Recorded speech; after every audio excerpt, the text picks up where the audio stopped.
Hello everyone, আমি Moumita. Welcome to my another blog. আজ 17 মে। আজ ব্যাঙ্গালোরে বেশ জোরে বৃষ্টি হচ্ছিল, তো আমার একটু চিকেন খাওয়ার ইচ্ছে হয়েছিল। সঙ্গে আমি না বাড়িতেও ফোন করেছিলাম। তো আমার বোন মেলায় গেছিলো, কলকাতায় কিছু একটা মেলা হচ্ছে। তো আমার তো দেখে খুব যেতে ইচ্ছে হচ্ছিলো, বাট এখন তো যাওয়া যাবে না। তো আমার অর্ডার করেছিলাম, তো অর্ডারটাও চলে এসেছিলো।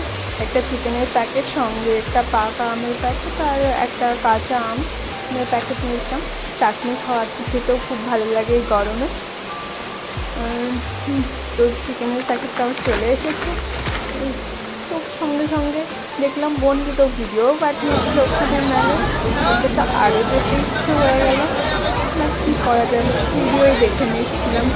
তারা তো খুব এনজয় করছে।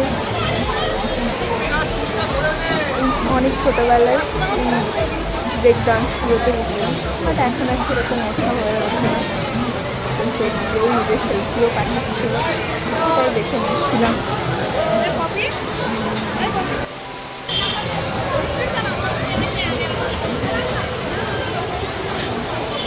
আমাকে ছেড়ে মেলায় কত ভালো স্মাইল করছে। যাই হোক, আমি চিকেনের জন্য প্রিপারেশন করে নিচ্ছিলাম। তো পেঁয়াজ কাটা হয়ে গেছে আমার। আজকে না বেঙ্গলি স্টাইলে চিকেনের ঝোল বানাবো। অনেক দিন না চিকেন কষা খাওয়ার পর একটু চিকেনের ঝোল ভাত খেতে ইচ্ছে হয়েছে। তো তার জন্য খুব সিম্পল মশলা দরকার। একটু রসুন কুচি, আদা কুচি, একটু জিরে আর লঙ্কা দিয়ে একটু একটা পেস্ট বানিয়ে নেব। আর ঝোলের জন্য না বাইরের কোনো মশলা দরকার পড়ে না, এটা খুব তাড়াতাড়িও হয়। 15 মিনিট 20 মিনিটের মধ্যে এটা রেডি হয়ে যায়। তো আমার পেস্টও রেডি হয়ে গেছে। আর এদিকে আমি পেঁয়াজটা ভেজে নিচ্ছিলাম, সঙ্গে না একটা গোটা রসুনও দিয়েছিলাম। আমার চিকেনে এই একটা গোটা রসুন দিলে সেটা খেতে খুব ভালো লাগে। তো মশলাটাও আমি ঢেলে নেবো। মশলাটা দিয়ে একটু কষিয়ে তারপর চিকেনটা দিয়ে একটু কষিয়ে জল ঢাললেই হবে। তো মশলাটা দিয়ে একটু কষিয়ে নেওয়ার জন্য রেডি করছিলাম। তো মশলাটা দিয়ে একটু কষাচ্ছিলাম। তোমরা চাইলে না এই রেসিপিটা ট্রাই করতে পারো যখন অনেকটা টাইম কম থাকবে। তো একটা দিকে ভাতটা বসিয়ে 15-20 মিনিটের মধ্যেই চিকেনটা একদম রেডি।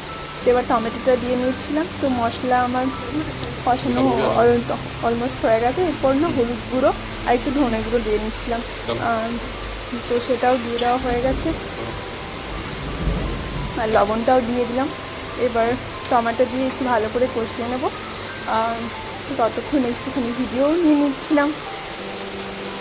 যদিও আমার কিচেনটা অত ভালো করে সাজানো নেই, আমি এখানে শিফট হওয়ার পরেই সেরকম একটা সময় পাইনি, তো আস্তে আস্তে করে সাজাচ্ছি।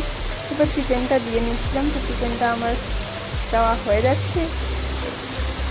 চিকেনটা দেওয়ার পর একটু কষিয়ে নেব, তারপর জল ঢেলে নেব, তাহলেই এটা রেডি।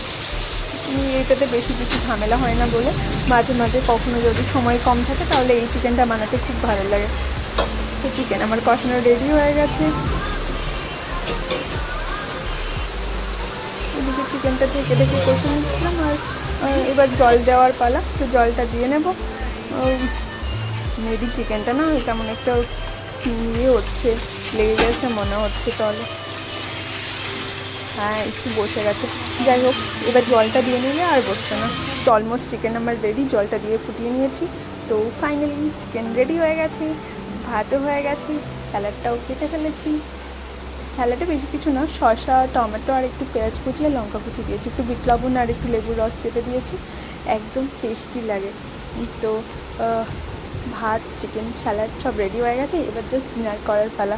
তো ডিনার করার জন্য বসে গেছিলাম। আমি নিয়ে নিচ্ছিলাম। রসুনটা তো আমার ফেভারিট, তো ওটা আগে নিয়েছি। এবার চিকেন আর একটা আলু।